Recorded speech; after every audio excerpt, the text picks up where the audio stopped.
విశాఖపట్నం యాదవ సంఘం ఆధ్వర్యంలో కార్తీక పౌర్ణమి పర్వదినం సందర్భంగా ఈరోజు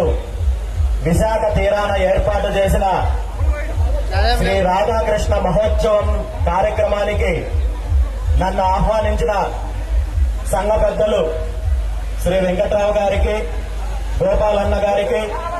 మిగిలిన కమిటీ సభ్యులందరికీ కూడా పేరు పేరున హృదయపూర్వక నమస్కారాలు తెలియజేస్తూ, ఈ కార్యక్రమానికి ఇక్కడ విచ్చేసిన నా అన్నదమ్ములకు, అక్క చెల్లెళ్లకు, నా కుటుంబ సభ్యులకు, ఆత్మీయ మిత్రులందరికీ హృదయపూర్వక నమస్కారాలు తెలియజేస్తూ, ముందుగా అందరికీ కార్తీక పౌర్ణమి శుభాకాంక్షలు తెలియజేస్తూ, ఆ గంగాధరుడు, నీలకంఠుడు, గిరిజాసుడు అయినటువంటి ఆ పరమేశ్వరుడు ఆశీస్సులు అందరికీ ఉండాలని, అందరికీ మంచి జరగాలని మనస్ఫూర్తిగా కోరుకుంటూ, ఈరోజు యాదవులంటే కేవలము ఒక మహోన్నతమైన చరిత్ర కలిగిన జాతి మాత్రమే కాదు, హైందవ సాంప్రదాయాలను, సనాతన ధర్మాన్ని, భారతదేశ సంస్కృతి సాంప్రదాయాలను కొనసాగించడంలో కూడా ముందుంటారు అని చెప్పడానికి ప్రత్యక్ష ఉదాహరణ ఈరోజు విశాఖ తీర ప్రాంతంలో జరుగుతున్న ఈ రాధాకృష్ణ మహోత్సవము నిదర్శనమని చెప్పి ఈ సందర్భంగా తెలియజేస్తున్నాను.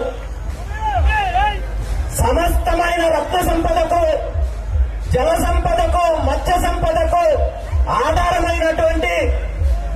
సాక్షాత్తు ఆ విష్ణు రూపమైనటువంటి సముద్రుడికి ఈరోజు మహిళలు, భక్తులు, విశాఖ వాసులందరూ కూడా ఎంతో భక్తి శ్రద్ధలతో పాలు, పెరుగు, వెన్న సమర్పించి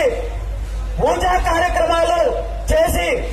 ఇంత వైభవంగా ఈరోజు ఈ కార్యక్రమాన్ని నిర్వహిస్తున్న ప్రతి ఒక్కరికి కూడా ఆ స్వామి అమ్మవార్ల ఆశీస్సులు ఉండాలని, అందరికీ శుభాలు జరగాలని, విశాఖ ప్రాంత వాసులకే కాకుండా తీర ప్రాంత వాసులందరికీ, మరీ ముఖ్యంగా మత్స్యకారులందరికీ కూడా ఆ సముద్రము ఎటువంటి ఆక్రోశం కానీ లేదంటే ఉగ్ర రూపం దాల్చకుండా శాంతియుతంగా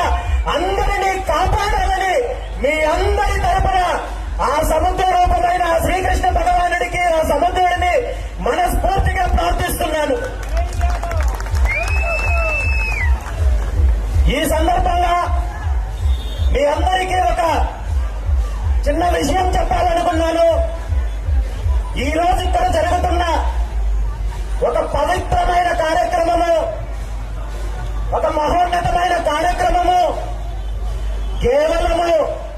యాదవ సమాజానికో లేదా విశాఖ ప్రాంతానికో పరిమితం కాకుండా రాష్ట్రం మొత్తం కూడా, మరీ ముఖ్యంగా తీర ప్రాంత ప్రజలందరూ కూడా ఈ కార్యక్రమాన్ని ప్రతి సంవత్సరము జరుపుకున్నట్టయితే అందరికీ మంచి జరుగుతుంది, శుభాలు జరుగుతాయని చెప్పి మనసా వాచా కర్మన నేను నమ్మి ఈ విషయాన్ని మీకు తెలియజేస్తున్నాను. ఎందుకంటే మన పెద్దలు ఒక మాట చెప్తారు, నమస్తే విశ్వగుప్తాయ, నమస్తే విష్ణు రూపాంపతయే, నమో జలాయ నితయే, నదీనాంపతయే నమః అంటూ సముద్రాన్ని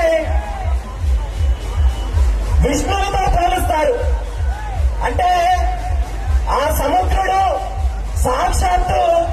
శ్రీకృష్ణ స్వరూపుడు. సముద్రానికి పూజిస్తే శ్రీకృష్ణుడికి పూజించినట్టే. కాబట్టి కనీసం సంవత్సరానికి ఒక్కసారైనా తీర ప్రాంతంలో ఉన్న ప్రజలందరూ కూడా ఈ రోజు ఇక్కడ విశాఖ యాదవ సంక్షేమ సంఘం ఆధ్వర్యంలో జరుగుతున్న కార్యక్రమాన్ని అందరూ కూడా ఈ ఆనవాయితీని కొనసాగించాలని చెప్పి